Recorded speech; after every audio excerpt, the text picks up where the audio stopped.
eega warri mataa diddiimaa mootummaa 4 kiiloo eegullee xamarre qabsoon oromoo akkamitti hafte jennee mangistii gadi baafne warra eegee gugurdaa caqasaa nurraa hoolota sumaalee liivii waraabdanii si nama akka nama ta'uuf liivii waraabdanii shokolaataadha mangistii mallayyoo saaraa keessa gadi dhiifne qabsoon kana kunoo 4 kiiloon taa'in hirraahis wanni nu qabsoonu gariin isi wanni isi seetu beeyta wanni nu qabsoonu 4 kiiloo seenne 4 kiiloo keessa taa'uu barbaanne nu gabiinteenne isaan haamiidhamtuuf no dogongora nullee rakkina keessa jiraanne isinillee rakkina keessa jiraattan tokko jira haani jiraatin waggaa 30 yoo kanatti deeme cinkaatiin qabnu no mangisti kaarabaati irraa baafne warra dhagaa hoolota Somaalee hoolota Laayiberiyaa finde hoolanni Laayiberiyaa jirtu taatuun heerumtee tuun maalii jette shokolaataan dachii jala dabartee jirti hoolota Somaalee asiyaatitti himnaa laayibii jette siyaasa nu barsiifti laadha kaarabaati irraa buufne mangisti suufa irraa buufne mallayyoo abbaa lataa itti goone wada xorgin baar jennee sini galame hoolota dhagaa wada xorgin baar jennee 4 kiiloo wanni jedhamu jiru hayyoota abbo rabbi yaa rabbi faaruu sittaa jiraatu hayyoota hidhatti na ittee jarallee rabbii fuudhee bosonatti gadi dhiise azabamaa jedhee ganama galgala mangistii maal allicaa maal ispeeshaala maal nyaattaa miti adasa yookiin misira waraana wajjin nyaadhu jedhee rabbi kana qabsoon kunoo akkana istiraateejiin qabsoo suufa irraa fuune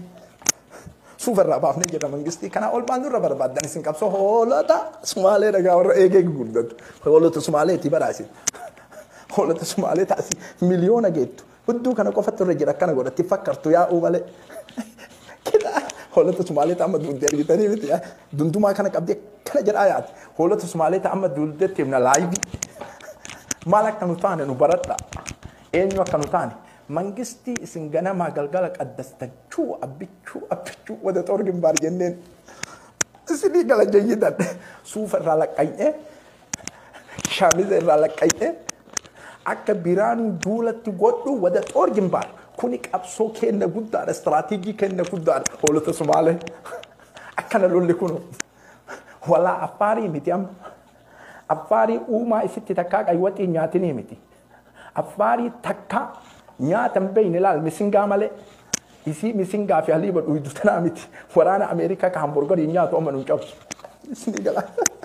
ciccitan isinii gala affaarota shirrixii jalaa paantii hin qabne tanaa miti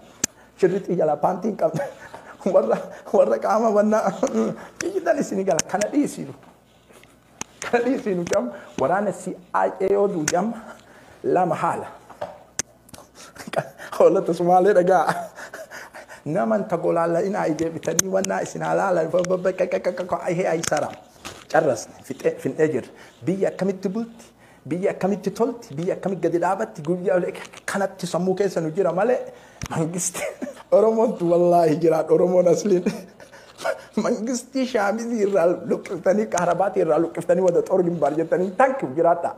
Awurooppaa keessa jirtu biyya keessa kan jirtu kaasatan jiraadha haala isin qilinxotti nuna ixennullee xorgin baarin nahi dhagaa isin himna isin mooyuudha jayyidan kana beeytaniimi ammoo inni nu hafe jaartidha mangistii lolchiifna warra hoolaa dhagaa hoolaa Somaalee dhagaa jaartii mangistii isinii gala jayyidan haasoon jaartii mootummaa baatee loluu qabdi kaamilisi amma kaan dhabu ebalu jedhe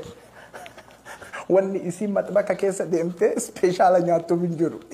Itoophiyaawidha miti shahiideedha amma qabsoonu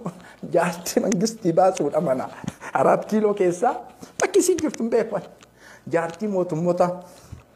warra mootummaa wajjin dalagu hunda isi warra hidhii kanatti waan diddiimaa dibatee jaartii nama biraa hiyyoomsee wada xorgin baar jedhuun hunda isi qabsotti yoo nun kaasin nu tufa taarika addunyaa kanarratti hin jirre sajjaluute warra wallahi anara mootummaa san argee wayita caakkaa keessaanii dubbate hin kolfeemi na gammachiisee miti qadiyyat dhumatee bar amma mangistiin duraanuu hoogganee lolchiisaa jira jayyidan isuma lolchiisatti gaafatama lammaffaa luka isaatiin achitti darbineemi bakka lolaan jiru ammallee bakka biratti suuraa ka'e Amma nu badhee fedhe ka'ee lola duratti ka'ee saaratti ka'ee cankatti ka'ee kushuuna kennaa miti. Jaartii jaraa yoo lolchisin na tufaa lafatti. Jaartii kulli jaartii shimallis fa'a tataayee fa'a yoo nu hidhachiifnee gadi hin baasin Itoophiyaawif ka. Innaatee xirriif ka. Ikootiif jaartii shimallis fa'a yoo gadi hin baasin na tufaa lafatti qalmatu. Wallahi ladin jiraadha Oromoon. Jiraadha wallahi ladin.